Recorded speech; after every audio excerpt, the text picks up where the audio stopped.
Speciation. Speciation actually, after origin of life, we have seen that how different species has formed. Present day species are so many species in plants and animals are being formed by some evolution, and this evolution and this type of evolution in different species generally the isolation of different organisms initially. After that makes the separation, and mostly the reproductive separation. So if we think of that, what is species? Species was defined by Ernest Mayr, a population whose members can interbreed and produce viable fertile offspring. They are called species. Being the how and why do new species originate? New species are formed by a series of evolutionary processes which cause reproductive isolation. Reproductive isolating mechanisms, mostly pre-zygotic barriers, are various forms of isolation. Post-zygotic barriers are generally related to fertility and viability of offspring. And then modes of speciation. Allopatric speciation. The different types of speciations are there. A physical barrier arises and prevents gene flow between populations. Then it is called allopatric speciation. If we think of the reproductive isolating mechanisms evolve in the genetically diverging populations, then it is allopatric speciation. And speciation occurs when the members of the divergent populations no longer interbreed. So these are the different conditions by which speciation occurs, and allopatric speciation, this type of speciation is called allopatric speciation. Now coming to sympatric speciation, there is no barrier.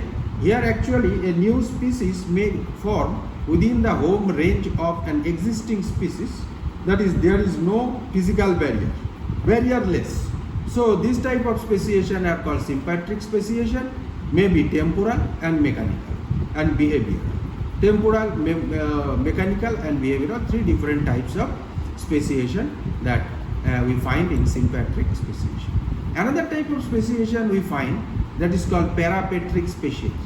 Example, the two types of plants are close enough and that tolerant and non-tolerant individuals could potentially fertilize each other.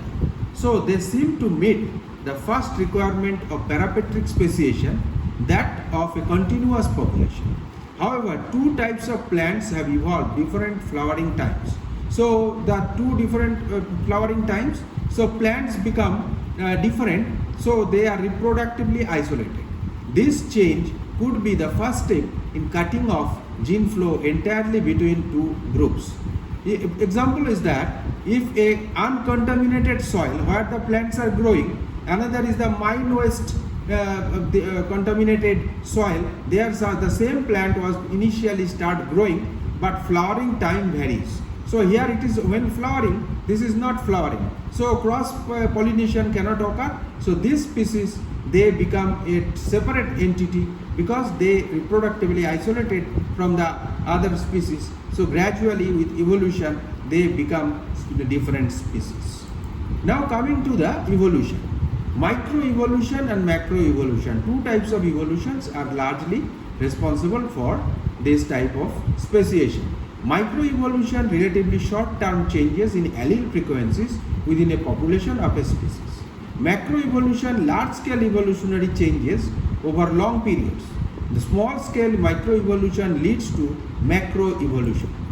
Now speciation, development of a new species through a variety of factors.